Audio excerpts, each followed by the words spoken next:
John chapter 19. Then Pilate took Jesus and flogged him. The soldiers twisted a crown of thorns and put it on his head, and they put a purple robe on him. They said, "Hail, King of the Jews!" and they hit him with their hands. Again Pilate went out and said to them, "Look, I am bringing him out to you, that you may know that I find no guilt in him." Then Jesus came out, wearing the crown of thorns and the purple robe. Pilate said to them, "Here is the man." When the chief priests and officers saw him, they cried out, "Crucify him! Crucify him!" Pilate said to them, "Take him yourselves and crucify him, for I find no guilt in him." The Jews answered him, "We have a law, and by our law he ought to die, because he made himself the Son of God." When Pilate heard these words, he was more afraid, and entered the praetorium again, and said to Jesus, "Where are you from?" But Jesus gave him no answer. Pilate said to him, "Are you not speaking to me? Do you not know that I have power to release you and power to crucify you?" Jesus answered, "You would have no power at all over me unless it were given to you from above. Therefore, he who handed me over to you has the greater sin." From then on, Pilate tried to release him, but the Jews cried out, "If you release this man, you are not Caesar's friend. Whoever makes himself a king speaks against Caesar." When Pilate heard these words, he brought Jesus out and sat down on the judgment seat at a place called the Pavement, which in Hebrew is Gabbatha. It was the day of preparation of the Passover, and about the 6th hour. He said to the Jews, "Here is your king." But they shouted, "Away with him! Away with him! Crucify him!" Pilate said to them, "Shall I crucify your king?" The chief priests answered, "We have no king but Caesar." Then he handed him over to them to be crucified. So they took Jesus and led him away.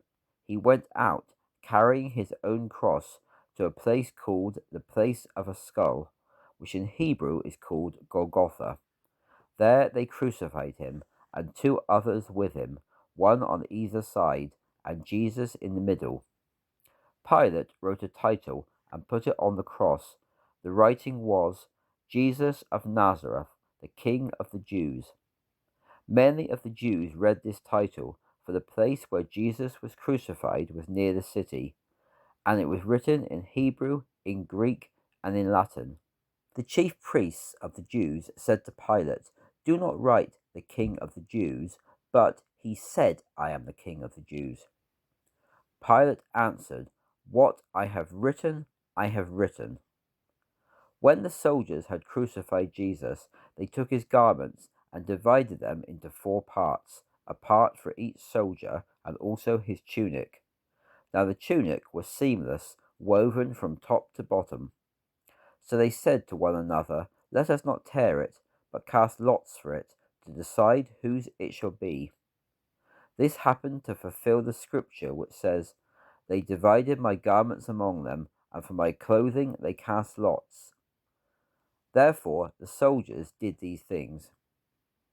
But standing by the cross of Jesus were his mother and his mother's sister, Mary, the wife of Clopas, and Mary Magdalene.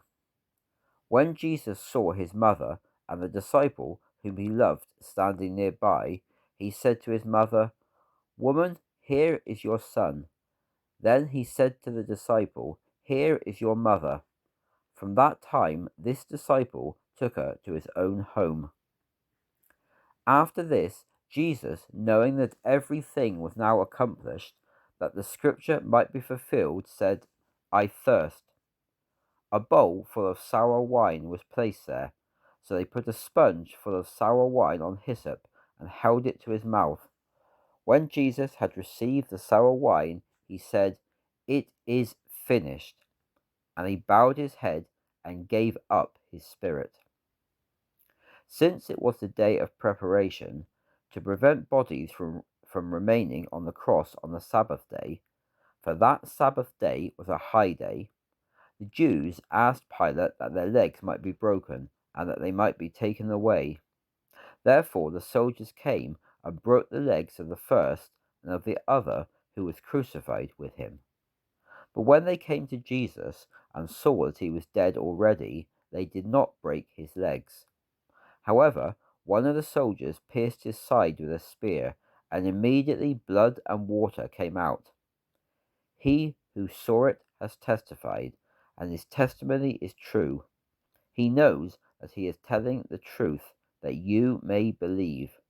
For these things happened so that the scripture should be fulfilled, not one of his bones shall be broken.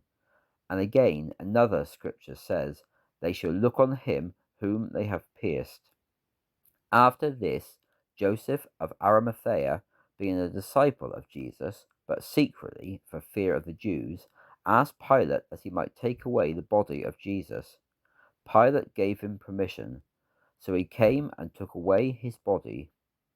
Nicodemus, who at first came to Jesus by night, also came, bringing a mixture of myrrh and aloes, weighing about 75 pounds. Then they took the body of Jesus and wrapped it in linen cloths with the spices, as is the burial custom of the Jews. Now in the place where he was crucified there was a garden, and in the garden was a new tomb, in which no one had ever been buried. So because of the Jewish day of preparation, and since the tomb was nearby, they buried Jesus there.